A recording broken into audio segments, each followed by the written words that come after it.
This is the hybrid electoral systems for better representation. A hybrid electoral system combines elements of both majoritarian and proportional representation or PR systems, aiming to address issues like underrepresentation, political monopolies, and unequal competition. Implementing a hybrid system in the Philippines could improve electoral fairness and inclusivity. The first one is enhanced representation. Minority and marginalized groups get better access to seats in the legislature, increasing the diversity of voices in decision making. Next one is reducing political dynasties.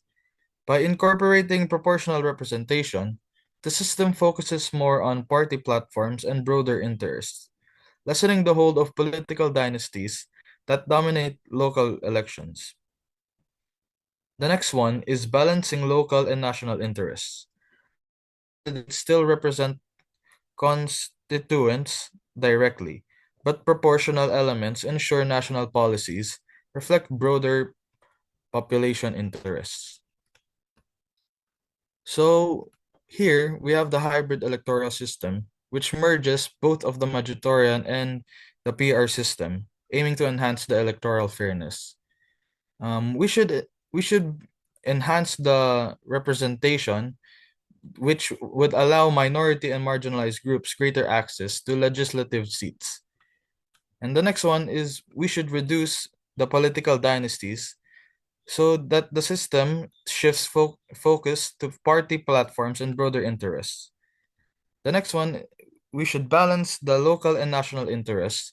With this, the local candidates can still represent their constituents directly. Next slide, please.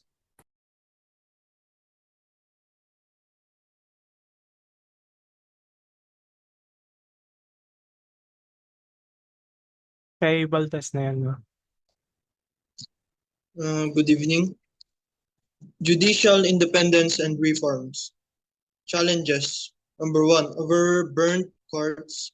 The Philippines is a judiciary is plagued by a large volume of cases, overwhelming judges and delaying justice. Some cases take years, if not decades, to be resolved, denying citizens timely access to justice. Many courts lack adequate resources, personnel, technology, and infrastructure, leading to efficiency in handling cases. Politicized appointments. The appointment of judges, especially to higher courts like the Supreme Court, is often viewed as influenced by political considerations. This perception undermines the independence and impartiality of the judiciary.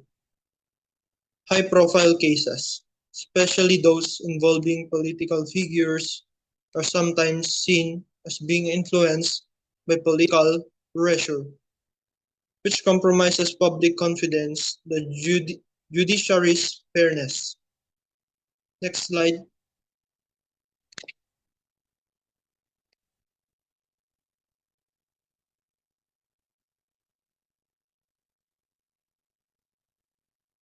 The proposed changes. Broaden representation. Expand the membership of the JBC to include representatives from various sectors such as civil society, legal experts, and marginalized communities, ensuring a diverse perspective in the selection process. Public disclosure of proceedings. Making transparent by recording and publishing them online, including discussions on the candidate evaluations and decisions to hold members accountable. Develop standardized evaluation metrics. Create standardized criteria for assessing judicial candidates, including educational background, professional experience, ethical conduct, judicial temperament, and community involvement.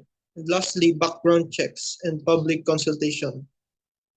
Conduct thorough background checks on candidates, including previous conduct, professional ethics, and community feedback, to ensure they meet high ethical and professional standards. Next slide, please.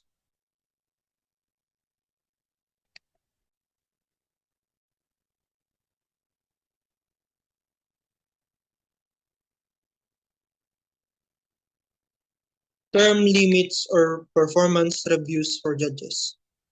Term limits can help prevent judges from becoming complaisant or entitled, ensuring the new perspectives and approaches to justice are introduced regularly.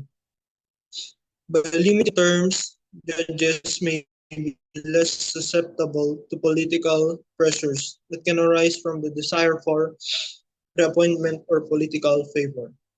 Set fixed terms for judges, 10 to 15 years, after which they would need to step down from their position.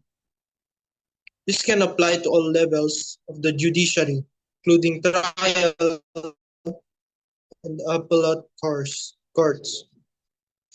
And lastly, allow judges to be reappointed after a certain period, but only after a rigorous review process that evaluates their performance and ethical conduct. Next slide.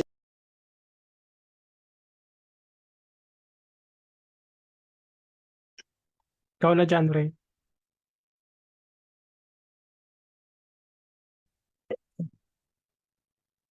Teka. Yan.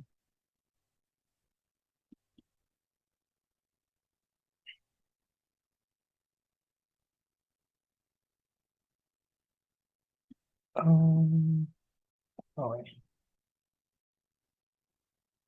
Proposals. Okay.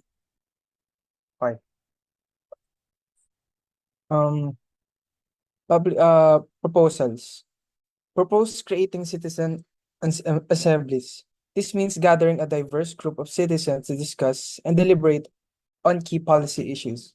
By including a wide range of perspectives, it aims to ensure that all voices are heard in policy-making process. This approach enhances legitimacy of policies decisions by directly involving citizens in discussions, leading to policies that better reflect the needs of the community.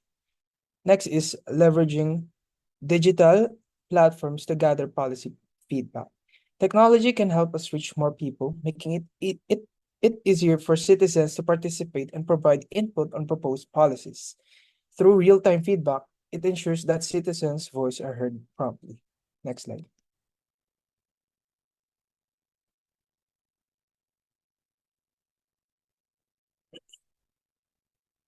The first goal is to develop a comprehensive e-governance platform. This user-friendly platform would allow citizens to access legislative information documents and ongoing discussions easily, putting crucial information right at their fingertips. Next is to aim to create interactive legislative processes.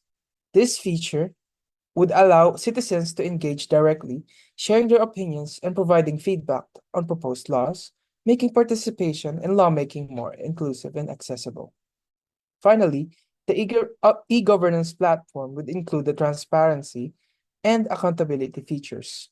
By openly showing the process and discussions and decisions in legislative processes, we aim to build public trust and confidence in government institutions.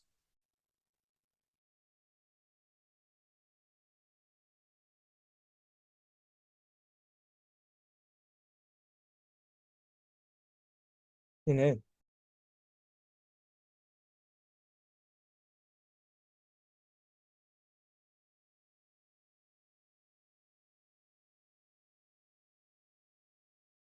Ikaw pa. Sabi 22 to 23 lang. Ay, ako na, 23. may bad. Si ano na, Ivan na. Yung sa 28 pala dyan, katulad niya lang sa 29. Same topic sila. So magka-29 ka rin. Siguro. And 27 ka na lang. Ako nasa 28. Sige. Sige, sige. Okay. 1, 2, 3. Next is the challenges of decentralization and local governance. First is limited funding. LGUs often receive insufficient budget allocations from the national government, leading to the constraint in their ability to deliver essential services such as healthcare, education, and infrastructure. Second is limited autonomy. Many LGUs experience a lack of autonomy due to centralized decision-making processes, where the national government retains significant control over local governance matters. Next.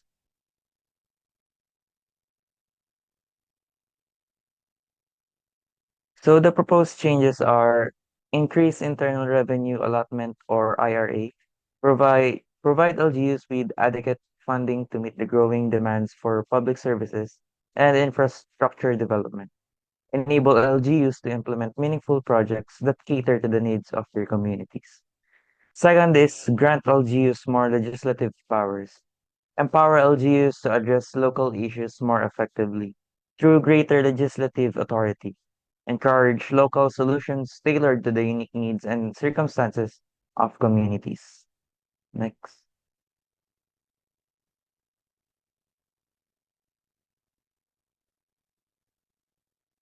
Revisiting economic provisions. The proposed changes allow more foreign investments in key sectors. Attract more foreign capital by relaxing ownership limits in strategic sectors. Foster competition and innovation by allowing foreign firms to operate with greater autonomy. And create a dedicated agency to facilitate foreign investments, making it easier for foreign investors to navigate regulatory requirements. To also create a clear and predictable regulatory environment that instills confidence in foreign investors. And lastly, encourage collaboration between the government and foreign investors to finance and implement key infrastructure projects.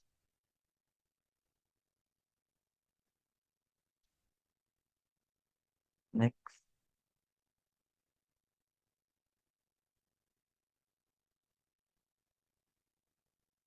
Next, next changes is to attract technology and capital while balancing local interests. Focus on sectors that are likely to benefit from technological advancements and capital investments, such as information technology, renewable energy, manufacturing, and healthcare. Next is promote partnerships between local businesses and foreign investors to facilitate technology transfer and knowledge sharing. Third is focus on training and education programs that equip the local workforce with the necessary skills to thrive in technologically advanced industries. And finally, simplify and clarify the regulatory framework for foreign investments, making it easier for foreign companies to navigate and comply with local law. Next.